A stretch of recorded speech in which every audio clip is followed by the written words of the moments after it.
દાંતા તાલુકાની મધ્યાહન ભોજન યોજનામાં કામ કરતી મહિલાઓએ પ્રાંત અધિકારીને આવેદનપત્ર આપ્યું। મોટી સંખ્યામાં પ્રાંત કચેરી ખાતે મહિલાઓ એકઠી થઈ હતી અને પીએમ પોષણ યોજના અંતર્ગત દાંતા તાલુકામાં એનજીઓ રદ કરવા બાબતે રજૂઆત કરી છે।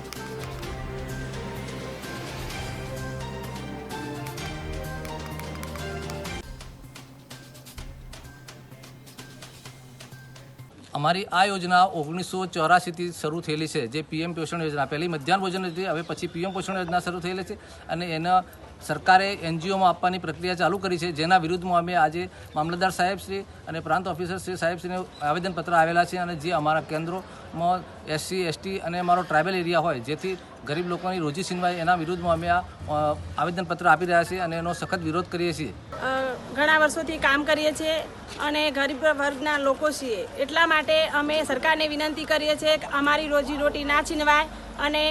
અમે રોજીરોટીથી જીવીએ છીએ, એટલા માટે અમારી રોજીરોટી ના લે સરકારને વિનંતી કરીએ છીએ કે આ જે એનજીઓ મજા છે તે બંધ રાખે।